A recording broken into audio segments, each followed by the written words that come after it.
Hi guys, so I promised you I would come back and talk about my pregnancy and my birth story, so here I am.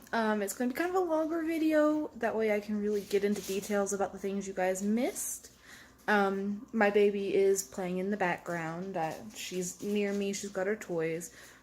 She's been really fussy today, she got her 6-month shots yesterday, so this may be choppy and I may lose my place a couple times, but I've got my notes in front of me because I kind of wrote down everything that happened as it happened. That way I wouldn't forget. So, let's start with my pregnancy.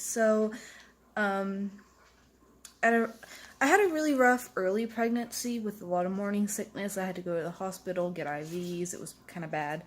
Then I was anemic and I had to have iron pills. So that was kind of rough. But the roughest part was I got diagnosed with cholestasis of pregnancy, or ICP.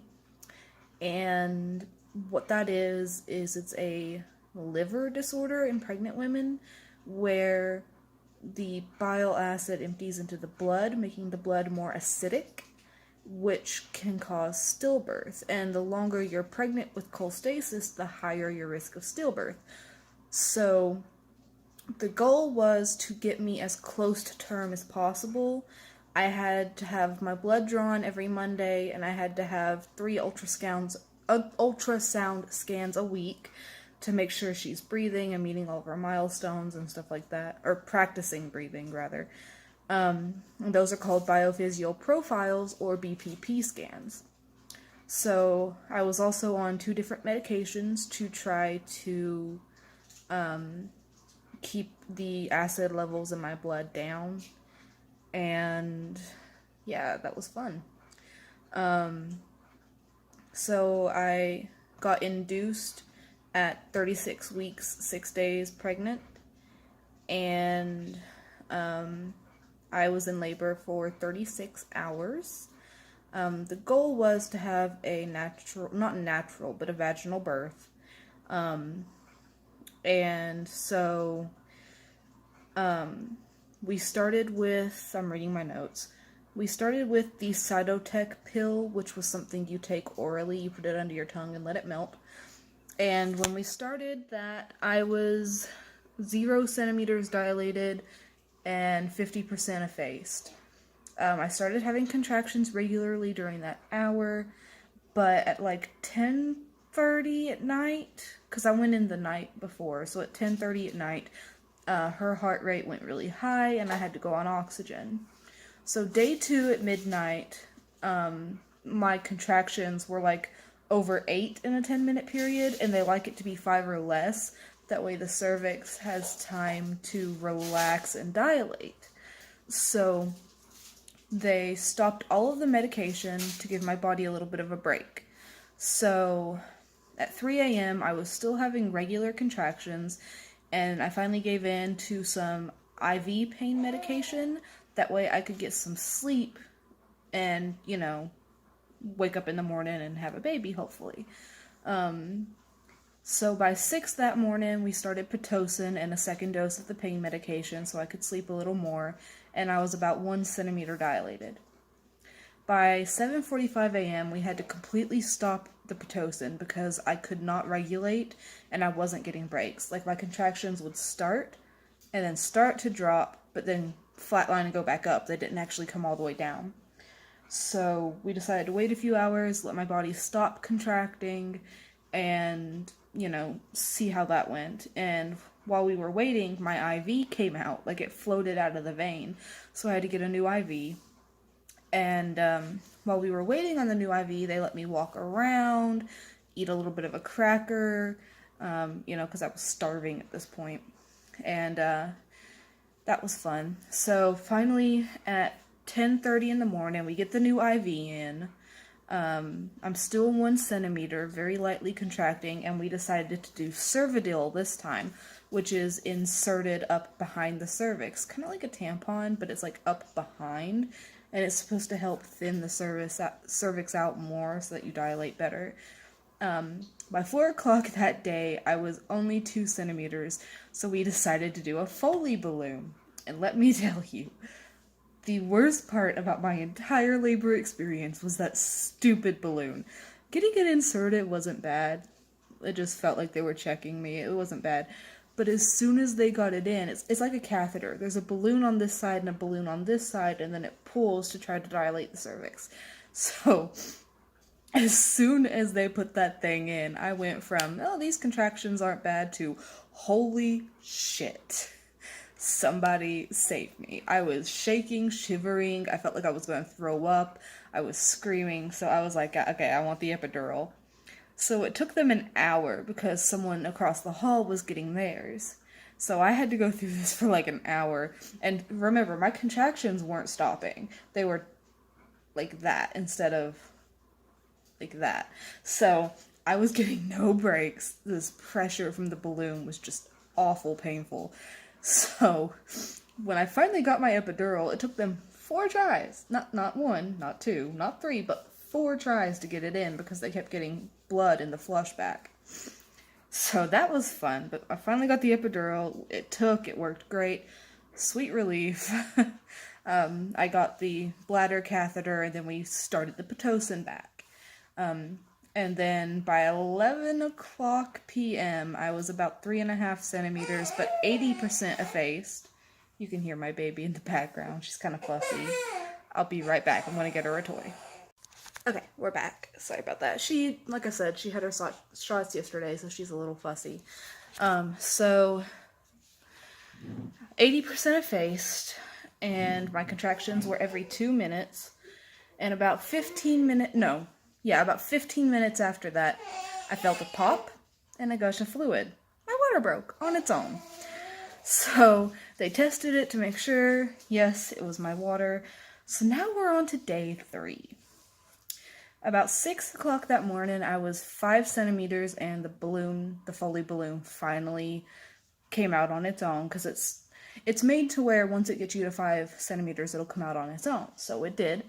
My epidural started to wear off a little bit, but not like totally.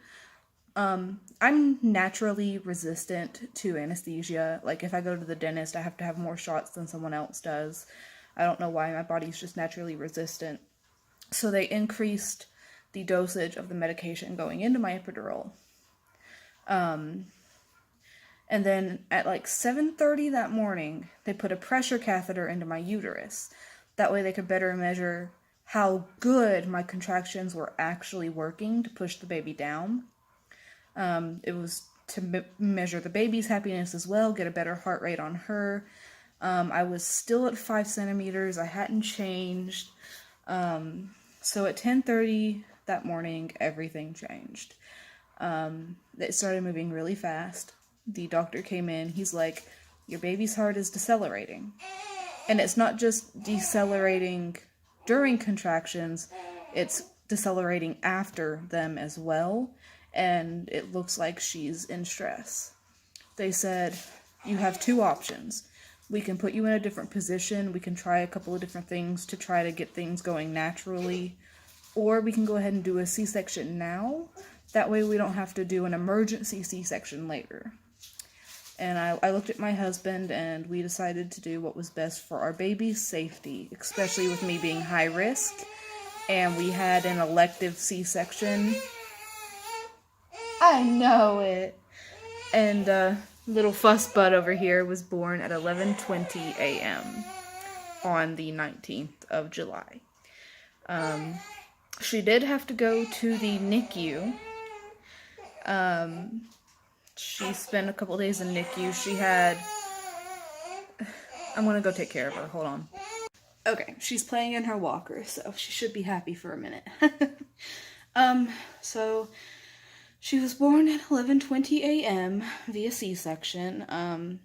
It went really, really well. Like, I was very, very scared of a C-section. Like, in my mind, I'd convinced myself I wasn't going to make it out of the OR alive, so I was really freaking out.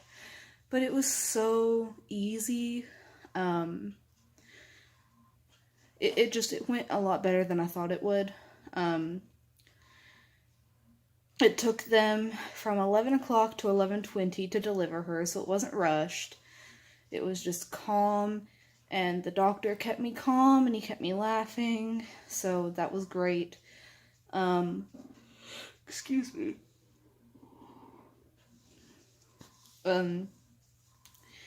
So she was in the NICU for about 9 days, and basically she had to have oxygen for the first couple of days. I'm still reading my notes. She couldn't eat for the first few days. Like, she had stomach acid and she had a tube in her stomach. And the tube in her stomach used gravity to drain that acid out of her stomach. So we couldn't actually feed her for the first few days.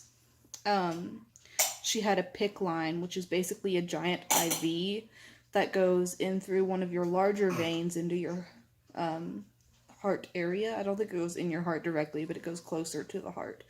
Because she has my veins, unfortunately, and her veins kept blowing from the IVs. So they did the PICC line, and she got her nutrients through the PICC line. When we finally started feeding her, things got a lot better, because before then she had jaundice, she was on oxygen, she really just didn't look good. I'll include some different, like at the very end of this video, I'll include pictures of the labor, delivery, days in the NICU, and then some pictures of her now. So you'll get to see everything at the end of this video, but it was scary seeing her attached to all those tubes. But after we started feeding her my breast milk in a bottle, she started doing really well, and we were able to start nursing her directly and weaning her off of the PICC line, which took like a day and a half, and just all of a sudden she got better. It was really like a light switch. She went from scary to home in like 2 days. It was amazing. So that was my pregnancy and birth story. Like I said, I will include some pictures for you guys. She's being super fussy. I mean, not right now, but today's been a very fussy day, so I'm gonna go see if I can help her calm down and be happy and play with her a little bit, and I'll talk to you guys again soon. Bye.